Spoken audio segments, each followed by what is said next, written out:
we'll be talking about this fellow here. It's a JIZAI Okimono by MUNEKAZU, Japanese of course.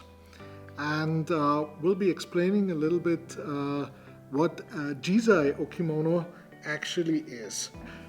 There's many JIZAI Okimonos around, many big ones, many early ones, but there's no other skeleton like this one. It's a one-of-a-kind museum piece, and we very much hope, of course, that it can go into a major collection where there is already a large number of JIZAI Okimonos, where it could be the centerpiece. First, one has to understand that iron, the material of which this sculpture is made, was of course the predominant material used by swordsmiths of Japan in the samurai tradition for many hundred years before this piece was actually created in the late Edo or early Meiji period, meaning in the mid-19th century.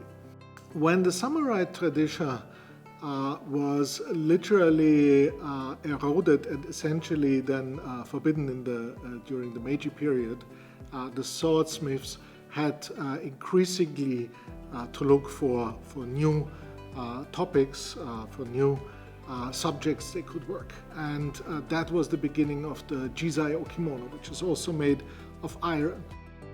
And JIZAI Okimono means, it's literally translated, it means a sculpture which can be put in every possible position. Yeah? A free decorative object would be more or less the literal translation.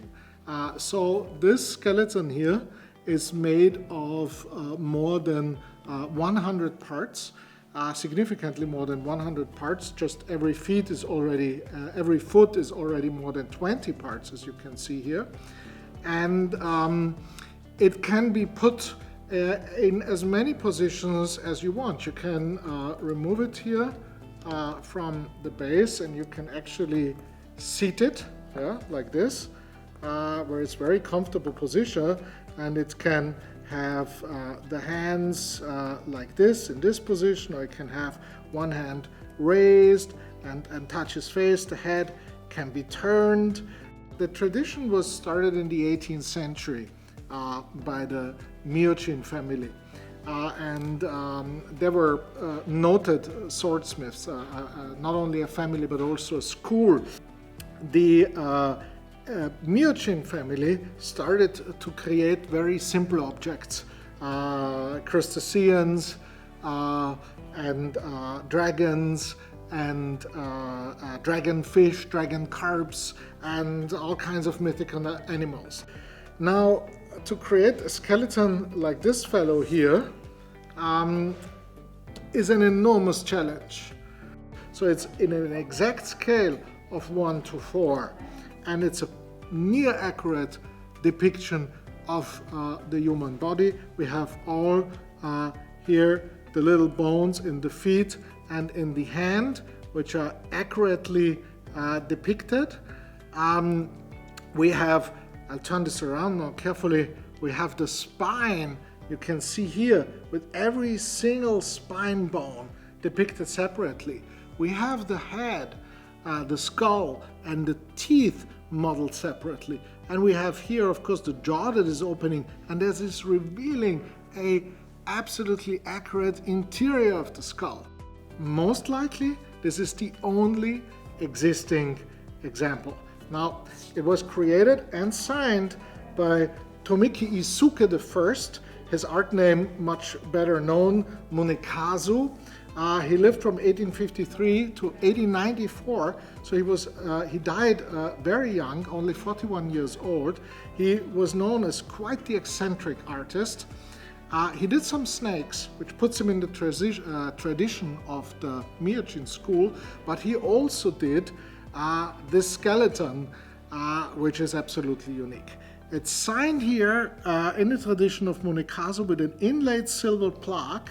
He was also known to have tutored Takase Kozan, another notable artist, and even more important, Tanaka Tadayoshi, whose art name was Muneyoshi, and who lived until 1958. He was a very important JIZAI artist, and he made this one here, this snake here, which sold for $250,000. Yeah. Another example for a piece that has an extremely high level of accuracy and does exist in real life is this amazing piece here. It's a falcon, and a very big one, like this. Not as big as the skeleton, but close. Which was sold for 6.7 million Hong Kong dollars in 2018. That's roughly 900,000 euros in today's money. And that was by Itao Shinjiro, another artist who lived from 1842 to 1911. So he lived at literally the same time as MUNEKAZU, and also tried to go different paths than the traditional Miochin school by taking the challenge of creating an artwork that is not only unique but also exists in the real world. Now we know that major artists have painted skeletons all the time during the history of mankind. Yeah? One example would be Da Vinci, of course, the most important artist that ever lived. The concept is very old. It's called memento mori, which is Latin, and if you translate it literally, it means remember dying. And it's important to understand that through the conquest of Alexander and the establishment of the Silk Road in the centuries thereafter, the military concepts of tactics, strategy, and warfare in generally translated all the way down the Silk Road through China and eventually into Japan. And from there, forging what we know today as the tradition of samurai, where the memento mori concept is known to have played a major role. And it was important, specifically for the samurai, not to be scared by death, but to understand death as an essential part of their practice, their strategy, their thinking, and most important, their culture.